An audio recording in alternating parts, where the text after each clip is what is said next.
Day, we honor all who answered to a service call. Soldiers young and soldiers old fought for freedom brave and bold. Some have lived while others died, and all of them deserve our pride. We're proud of all the soldiers who kept thinking of red, white, and blue. They fought for us and all our rights. They fought through many days and nights. And though we may not know each name, we thank all veterans just the same. Thank you for your service, veterans.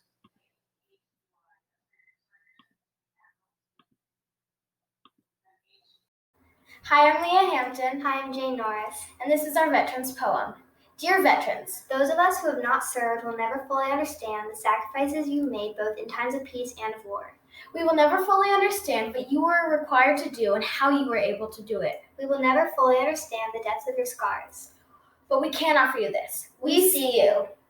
We recognize your humanity. And we send you love that is gentle, patient, and healing. With the blessings and gratitude, we ask that you remember you are loved. Thank you.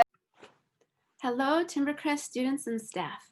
Many of you know me as Mrs. Flaherty, your school counselor. However, when I'm wearing this uniform supporting our troops, my name is TSgt Flaherty, or Mom, as my 3 kids like to call me. I have been serving in the Washington Air Force National Guard for 15 years. Today, I want to share with you about all the ways your local military has been serving you. For the next 8 or so minutes, I ask for your attention while we honor our veterans. Over the past 15 years in the Air National Guard, I have served in a variety of jobs. I worked in supply, where we issued all sorts of gear, ranging from gas masks, cots, boots, tents, and uniforms. I drove big trucks and big forklifts. I also worked as a dental assistant, where we gave routine dental exams and x-rays to our troops. I also managed a supply shop where I led a group of airmen as we supported local missions in our state with wildfires, floods, snowstorms, mudslides, and most recently, the COVID-19 pandemic. Currently, on my military weekends, my new job is that I lead the student flight.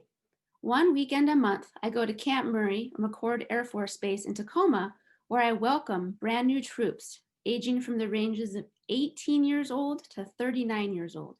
These new airmen decided to join the military. I help these new troops get set up with their military career. In my class, I teach them about basic military training and military life. After several months of coming to my class, then they head off to basic training and their technical schools where they get trained to start their new military careers. This has been a very rewarding career.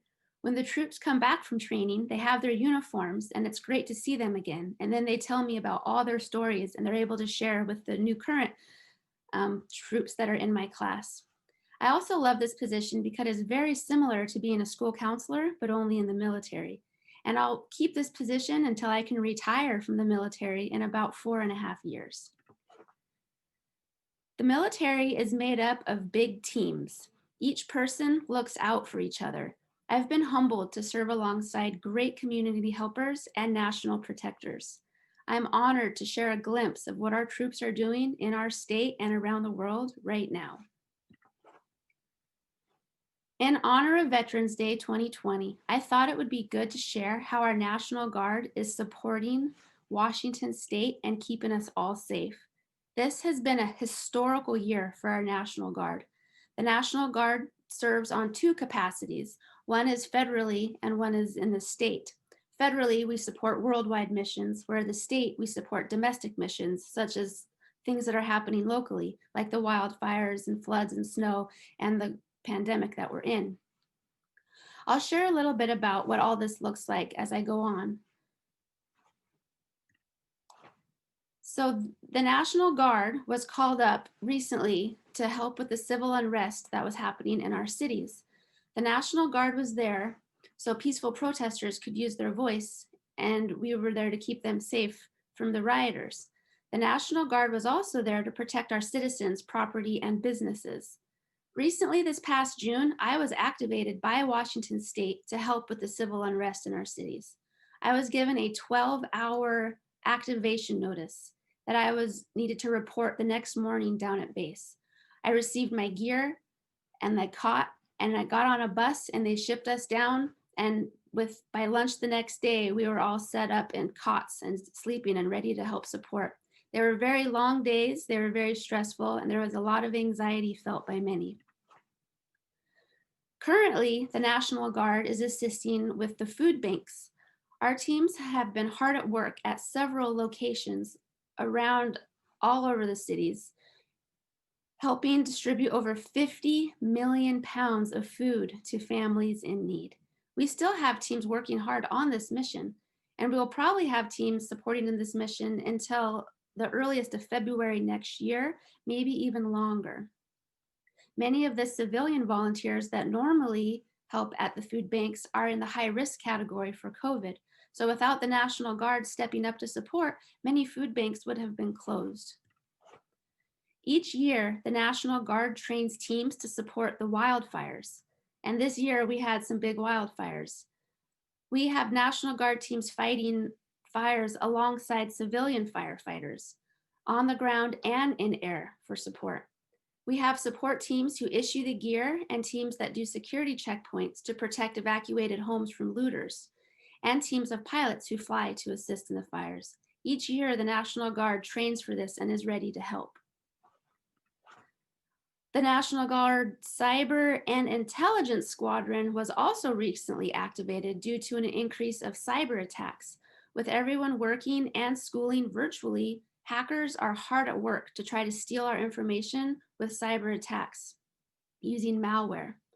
Our Cyber and Intelligence Squadron has been supporting our Secretary of Washington State and our Governor's office to ensure voting is accurate and everyone's vote counts. The cyber team also detects issues early so that they can be resolved. The National Guard activated hundreds of troops to help process thousands of unemployment claims that were causing a backlog for families to receive their payments due to layoffs in the COVID pandemic.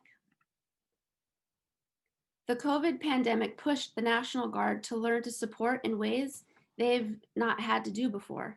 Teams of troops helped build thousands of testing kits for the community for COVID to get tested.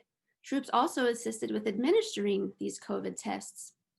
And they also made thousands of phone calls to alert people who may have come in contact to the coronavirus. The National Guard is just one component of the military. Our active duty forces consist of the U.S. Coast Guard, United States Marines, the Navy, the Army, and the Air Force. Our active duty troops serve worldwide on federal missions. Troops join, and this becomes their full-time job. They move around and live in many places all over the United States and all over the world. Each branch of the military has a unique purpose and mission. Most branches have a reserve or National Guard component. Here's some interesting facts about the military. Less than 1% of our nation's population serves in the military. We have troops all over the world currently serving in each branch of the U.S. military. They are serving on missions that are supporting to make our world a better place for all. The Army is considered the oldest branch in the military. The Continental Army was first established in 1775 during the Revolutionary War. The U.S. Department of Defense is the largest employer in the world with 3.2 million employees. And there are several United States service academies to train military if they want to go to college. There's the West Point, which is the Army College, and then there's the Air Force Academy in Colorado for the Air Force. So if people want to go to college and become military officers. There is currently no draft in the military, and women cannot serve in combat positions, but they can serve in most non-combat positions. And the Department of Defense owns almost 30 million acres of land. And the United States military has over 800 military installations overseas. It is important to remember those who have served and those who have made the ultimate sacrifice. Some veterans have lost their lives. Other veterans have been wounded while serving and will never be the same. Remember the sacrifice others have made while serving our country to keep our nation free. In closing, I want to share with you the secret to happiness and the natural lift for depression and anxiety. The secret is helping others, volunteering and giving your time to others, to help others, to be of service, to be of something bigger than yourself. Help others be better. Help others have better days. Give back. Pay it forward. It's thinking of all you do have instead of all you don't have. It's random acts of kindness and staying humble. It's not judging or comparing yourself to others. It's breaking through that negativity bias in our mind and training our brain to see the positive in every situation. Remember, heroes are not just people in uniforms.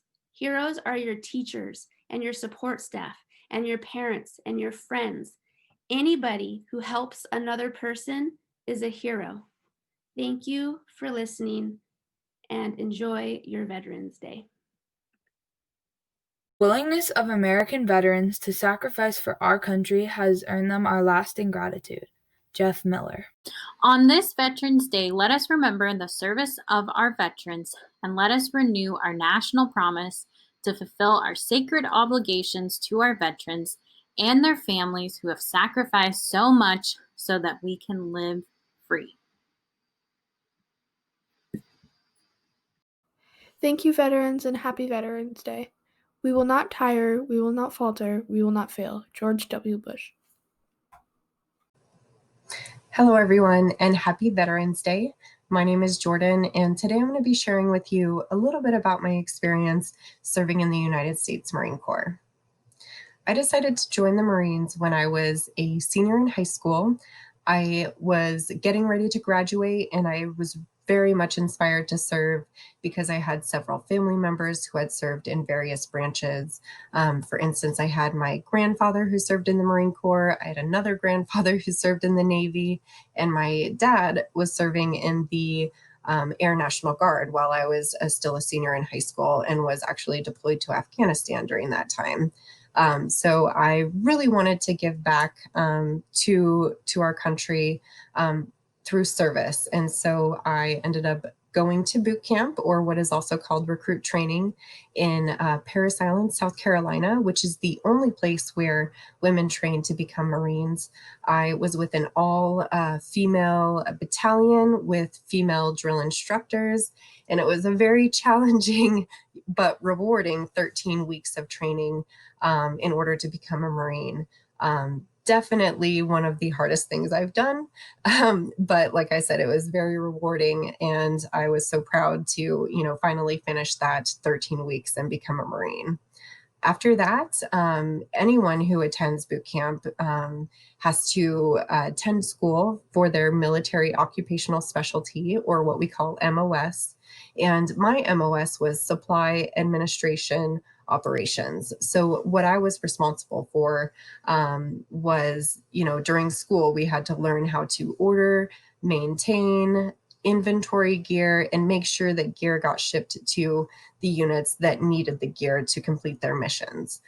So I attended school to do that. It was several weeks of training to learn how to, do all of those tasks. And then once I completed that school and graduated, I received my first duty station. So I ended up getting stationed in Camp Lejeune, North Carolina. And there I worked inside of a warehouse where we, like I said, we ordered, we maintained the gear, and anytime that we got the orders, we had to make sure that those were shipped out to the units that requested the gear. So this is a very important part of the military, making sure that every unit has the supplies that they need to be successful, to be safe, and just, making sure that they have everything they need. So that was a, very rewarding job for me. And with that, I was, like I said, I was stationed in Camp Lejeune, North Carolina, but then I was, tasked to go on a deployment for 7 months. So I ended up going to Afghanistan, where I did the same thing. I was on a base where I was responsible for placing orders for gear that was to go out to different Marine Corps units in the area in Afghanistan.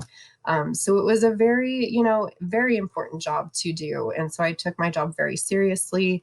While on deployment, we were working 7 days a week, very long days. So that was another very difficult time and stressful, but also, in the military, you work very closely with your fellow Marines, or, whatever branch of the military that you're serving in. And so it's very much like a family when you're serving in the military, which was definitely helped me get through those really hard times. But I ended up serving for 4 years on active duty. I switched to the reserves and that just meant, and it was inactive reserve. So I was able to actually use my GI Bill to go to school. I attended college, and I ended up getting my master's and not having to pay for a single thing. So that was definitely one of the big perks after, completing that tour of active duty service. And, there's a saying for Marines that says, once a Marine, always a Marine. And that is definitely the case. I'm very proud to have served, and just very grateful to have been able to spend a couple of minutes sharing with you about my experiences. Again, happy Veterans Day. And just keep in mind that you can always thank a veteran for their service, whether it's Veterans Day or not. So if you know someone who's serving or who has served in the past, it's always, one way that you can show your support for their services by thanking them. Say, thank you for your service. It really means a lot to us. So anyway, I just really enjoyed being able to spend this time with you. And again, happy Veterans Day. Hi. To all the veterans out there, thank you so much for your work. Did you know that Veterans Day was celebrated on the 11th month, the 11th day, or the 11th hour of November? The holiday was originally known as Artemis Day, but President Dwight changed it. Thank you so much, veterans. We're so grateful for everything you've done for our country.